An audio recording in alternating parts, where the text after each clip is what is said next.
There was a weak man named Ahab that came to the throne of Israel, the northern half of the kingdom, 918 BC. He lived up in Samaria, close to the Zidonians, who were Baal worshippers.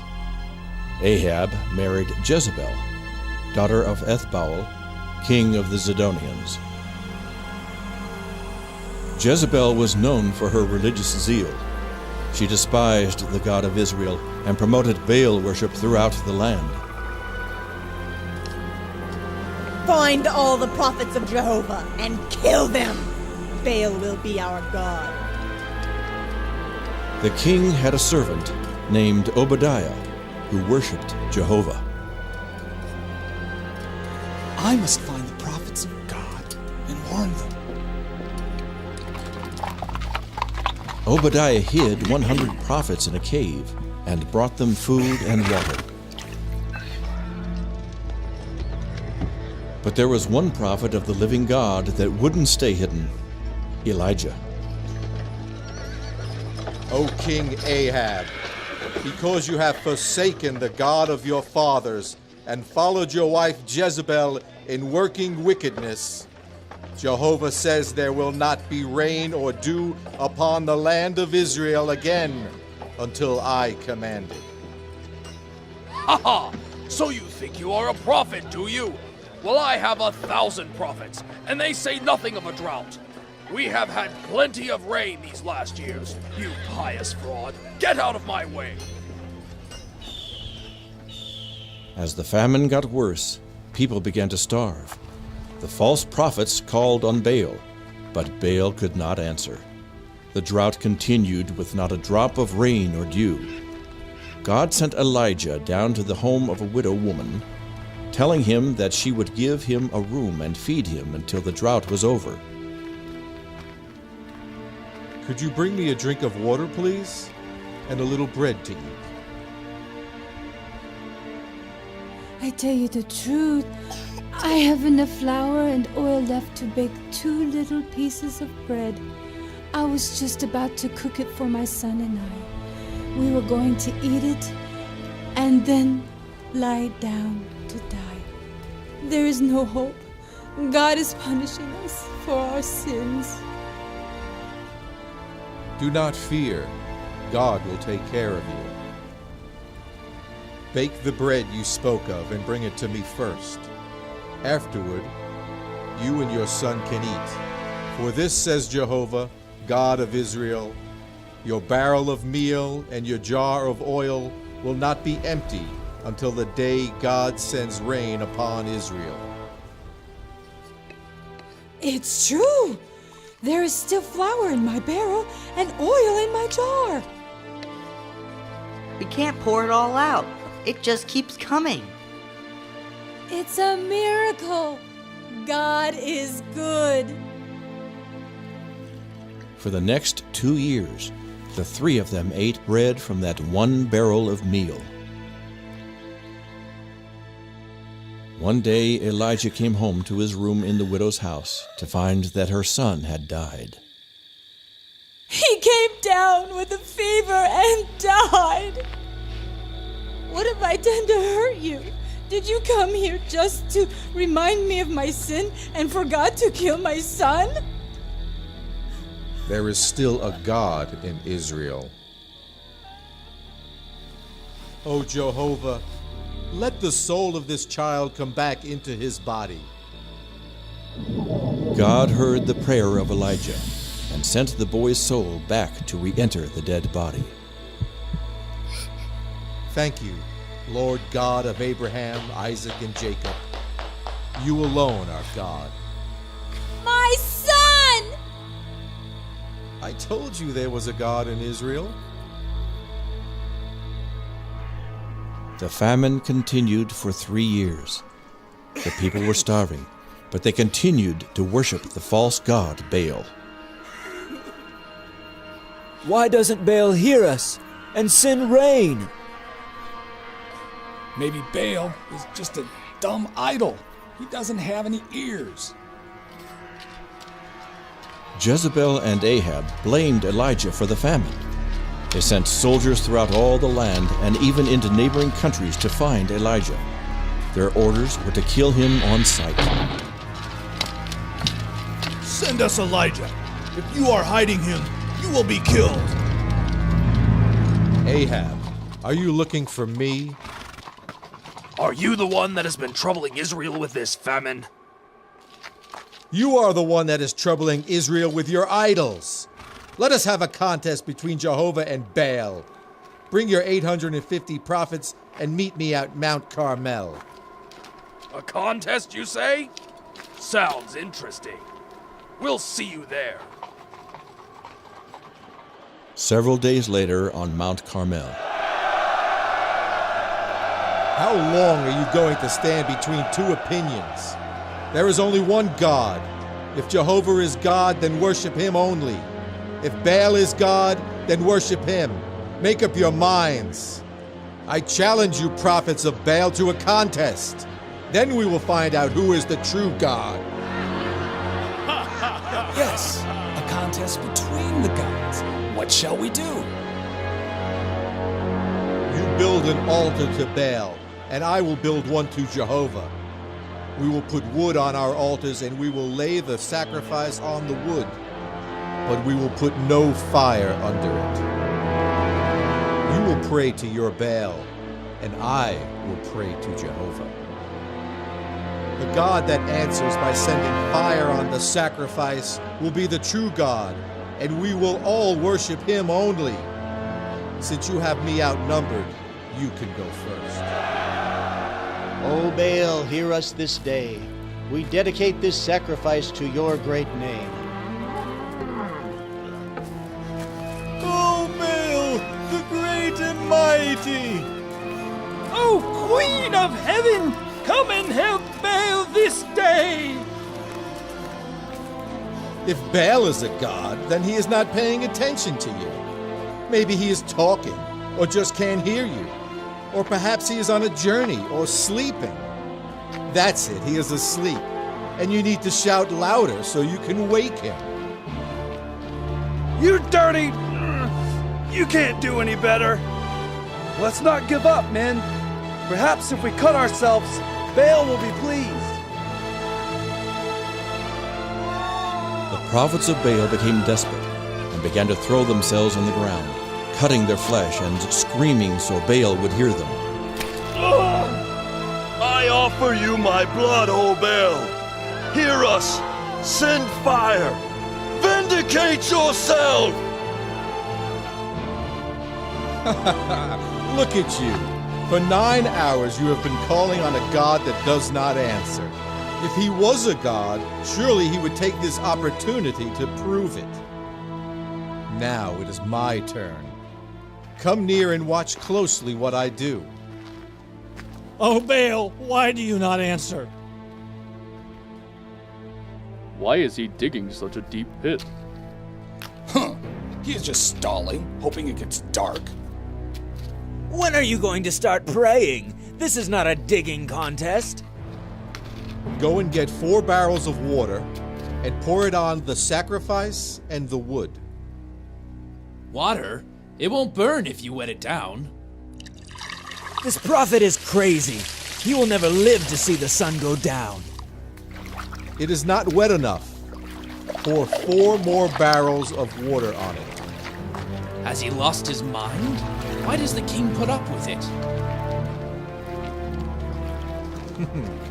Is anything too hard for the living God? Pour 4 more barrels of water, and you will know there is a God in Israel, and his name is not Baal. Ahab will have his head for this. Stand back. Father, move on back. Jehovah, God of Abraham, Isaac, and Israel, let it be known this day that you are the only true God, that I am your servant, and that you have turned their hearts back to yourself.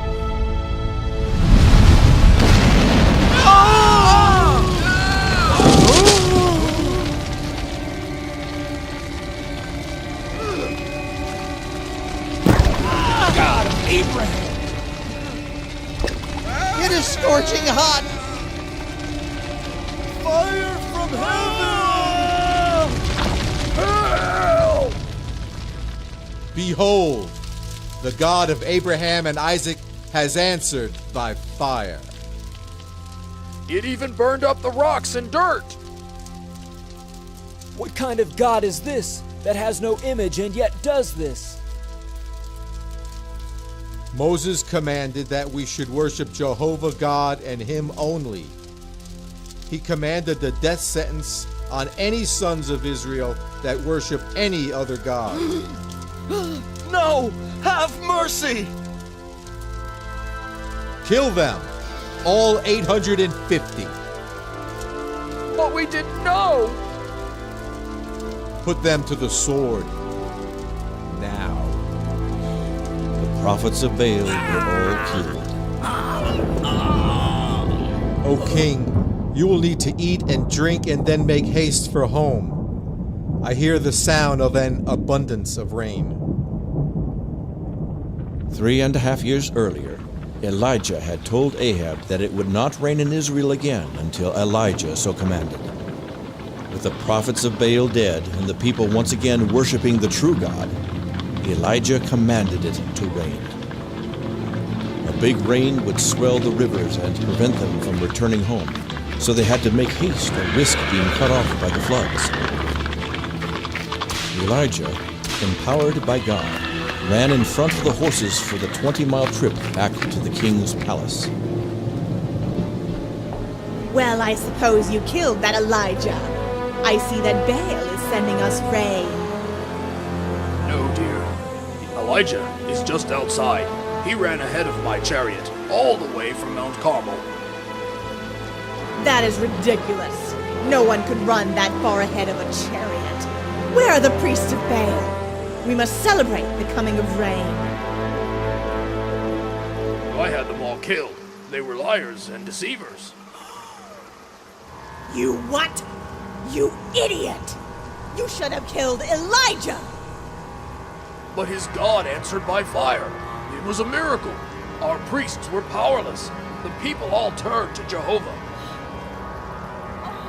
But honey, what else could I do? I feared the people.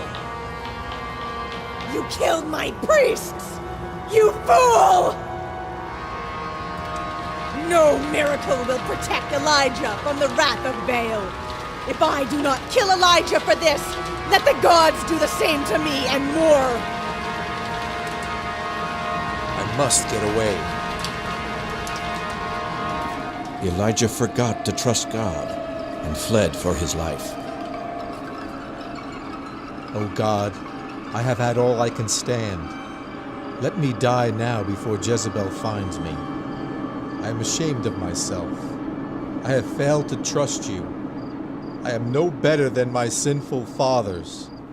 Just let me die. Elijah fled for 40 days deep into the wilderness to hide in a cave. He came to Mount Sinai, the same mountain on which Moses received the 10 Commandments. There, God spoke to him. Elijah, what are you doing here?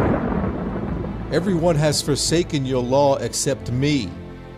All of your prophets have been killed. I am the only one left that worships you, and they seek my life.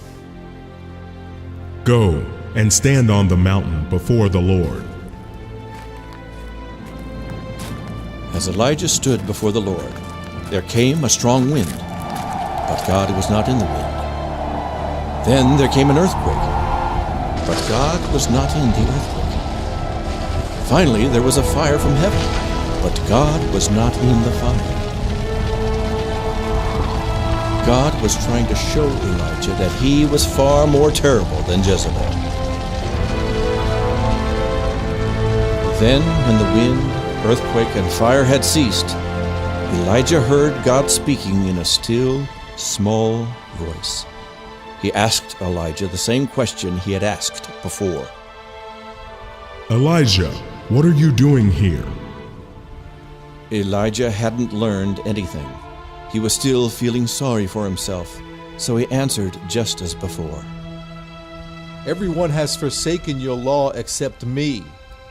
All of your prophets have been killed. I am the only one left that worships you, and they seek my life. All right, if you would have it this way, go and anoint Elisha to take your place as my prophet. And though you don't know it, there are 7,000 in Israel who have not bowed down to the statues of Baal and have not kissed his feet. Now go your way. All the family of Ahab shall die. Elijah found Elisha plowing with his oxen and anointed him to be a prophet. The Lord has said you are to be his prophet. I will sacrifice my oxen to the Lord and follow you immediately. Right next to Ahab's palace was a vineyard owned by Naboth. Ahab often looked out the window and admired its beauty, wishing it was his. The more he thought about it, the more he wanted his neighbor's property. The commandment says, "Thou shalt not covet." But Ahab did not regard Jehovah. Ahab had plenty of money, so he decided that he would just buy the vineyard. Sell this vineyard to me. It is right next to my house, and I will give you a better vineyard somewhere else. God would not permit such a thing. This property has been in my family for over 500 years. The law commands us not to sell our land outside the family. Tell me, my dear, why do you not eat? Why are you so sad? Because Naboth will not sell his vineyard to me. You are the king. You have the power to do anything you please. Don't let one lowly peasant stand in the way of your happiness. I will get the vineyard for you. I will pay you more when the job is done. Now keep your mouth shut, or you may get the same. Moses' law says, "Thou shalt not bear false witness against thy neighbor."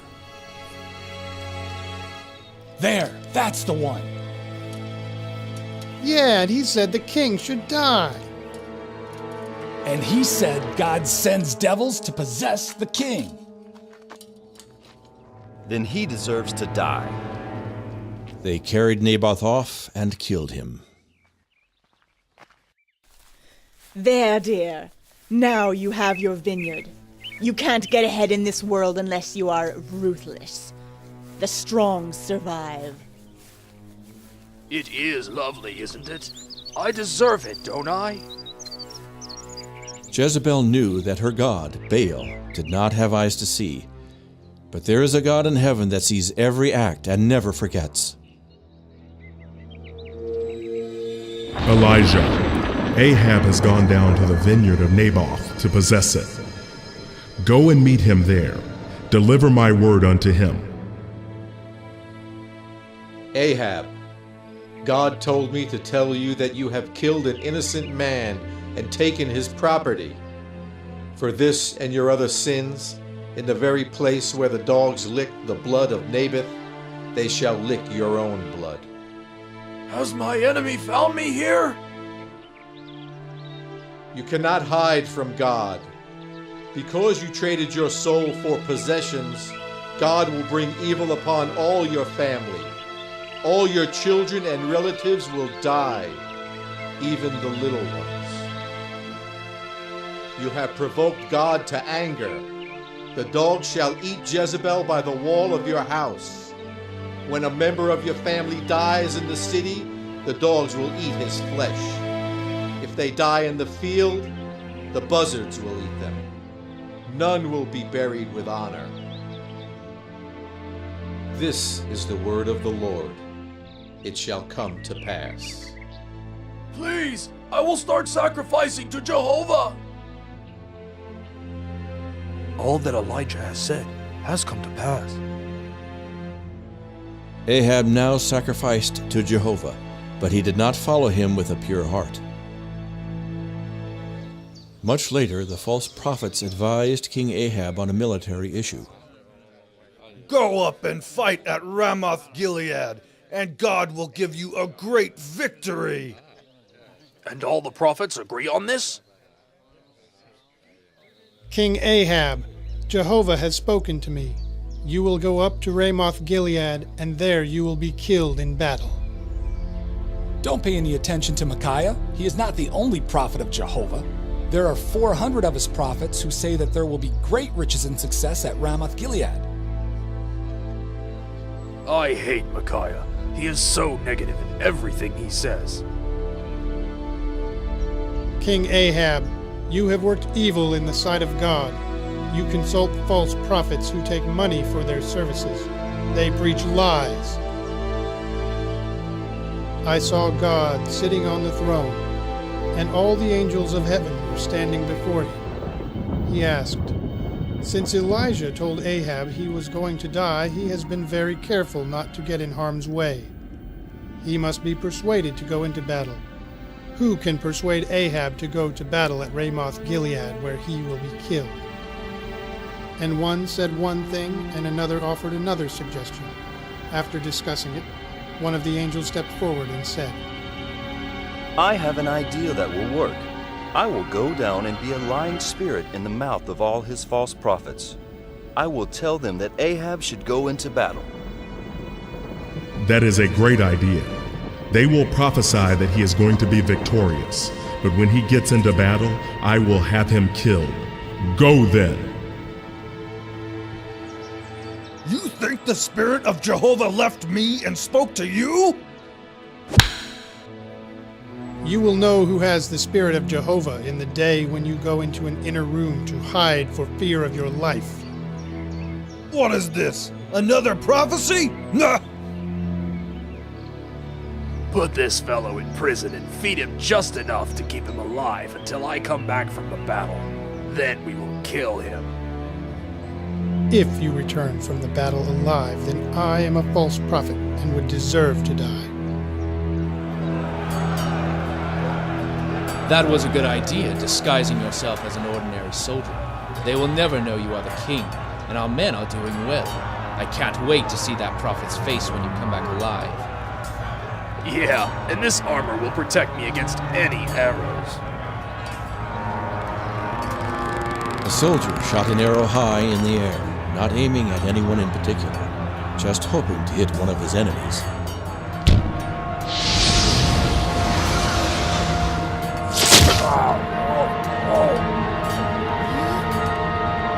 What? Hurry. It is bleeding badly. Hang on! I'm afraid he is dead. The arrow found the one spot that was not protected by armor. I guess it was just his time to die. Oh God! No! Put his body in Naboth's vineyard until we have time to deal with it properly. Just as Elijah had said, the dogs were licking the blood of Ahab right under Jezebel's window. He was the first of his household. Others were to follow. After washing the blood from Ahab's chariot, the soldier returned to the palace. Where is King Ahab? Is he celebrating his victory? You fool! You are not a prophet of God. You are a liar.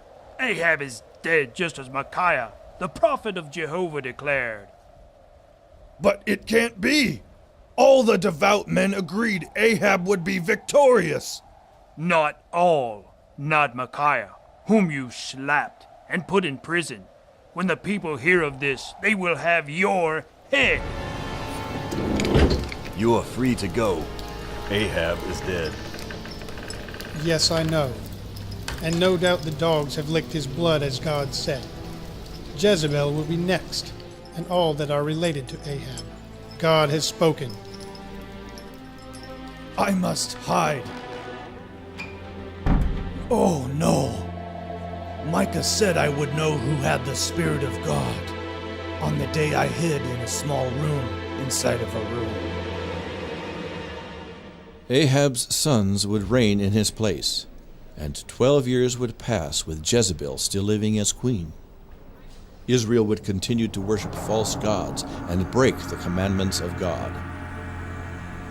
God spoke against the house of Ahab, saying, "The time has come. All of Ahab's family will perish, even the little children. None will be left alive. Jezebel will be eaten by dogs, and there will be no one to mourn her or bury her." I must paint my face so I will be attractive to General Jehu when he returns from battle. I will stand here where they can see that I am in charge. Who is on my side? We are with you, General. Then throw Jezebel down. You can't do that! I am the queen!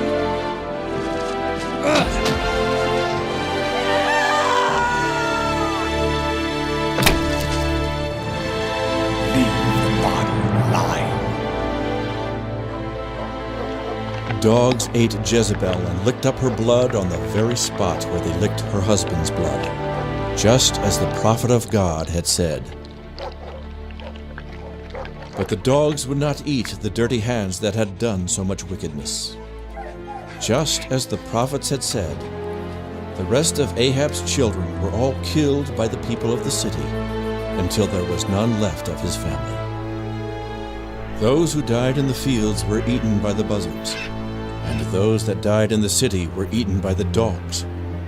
Nothing was left to bury. Truly, the wages of sin is death.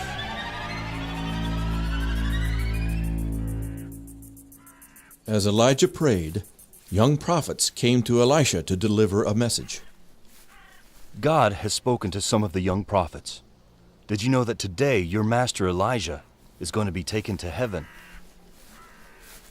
Yes, God told me also, but be quiet. Do not say any more.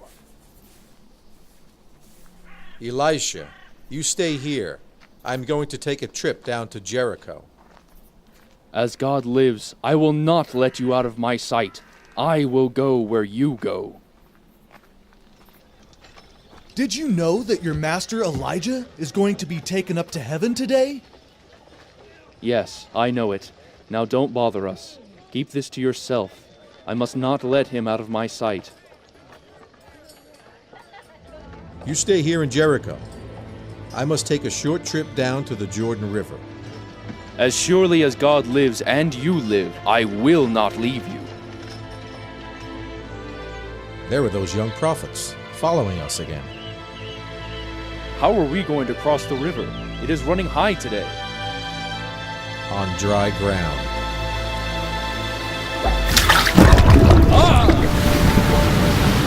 Did you see that?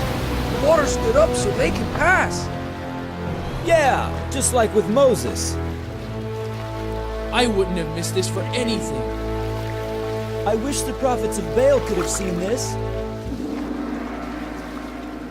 What is it you would have me do for you before I depart? Give me a double portion of the Spirit of God that rests upon you. You have asked a hard thing, but it shall be done if you see me when I am taken up into heaven. A chariot of and a whirlwind. The chariot of fire separated Elijah from Elisha. Elijah was taken up to heaven in the whirlwind. Then all was quiet. Elijah was now in God's presence. All that is left is his mantle. It is what he used to part the waters. Where is the God of Elijah? The spirit of Elijah is upon Elisha. Man, this is some kind of day. Elisha went on to perform twice as many miracles as did Elijah. He was faithful to God, but the people would not completely turn from their idolatry. Where did Elijah go? We must go look for him. There's no use. He has gone to heaven.